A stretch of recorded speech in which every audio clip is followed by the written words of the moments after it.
कविता के द्वारा लोगों के दिल में उतरा जाता है। इतनी सुंदर आपने रखा है नाम काव्य पथ, बताएं सर। ये एक सच्चाई का रथ है, इसको काव्य पथ कहते हैं।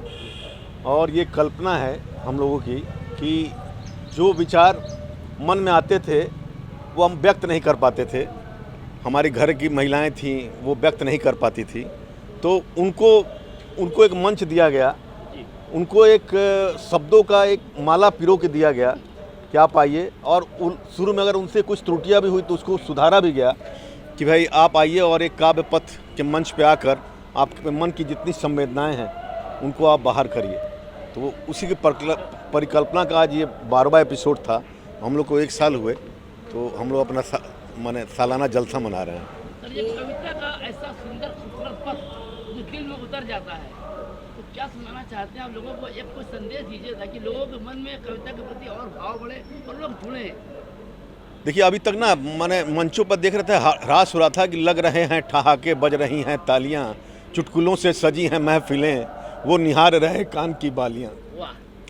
तो हम लोग मैंने ये हुआ ना कि क्यों ना कविता को तुम्हारी लग रही हैं कान की बालियां, सुनाने आए गीत श्रृंगार के सुन रहे हैं गालियां, और पंक्तियां दूसरों की भाव पर आए, काट छांट कर छपने की प्रवृत्ति, अभिव्यक्ति के अभिनय की नई संस्कृति, तुम्हारे मौलिक साहित्य को छलकाने आया हूँ, बच्चन निराला महादेवी के शहर से आया हूँ, मधुशाला लाया हूँ, मधुशाला लाया हूँ।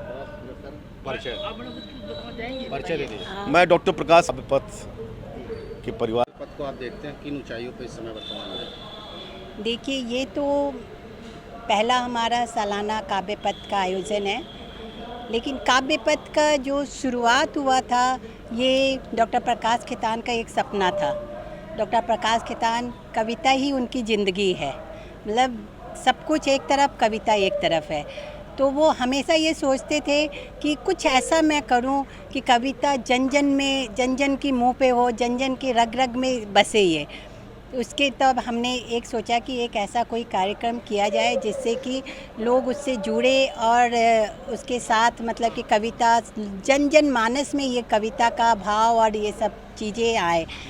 उसी रूप में हमने इसको शुरू किया और इसमें हमने जो इसके मझे हुए लोग हैं उन लोगों को न लेके, जो कि मतलब शुरुआत कर रहे हैं, जिनके अंदर भाव है लेकिन वो मंच पे आ नहीं पा रहे हैं, हेजिटेट कर रहे हैं, उनको हमने लिया।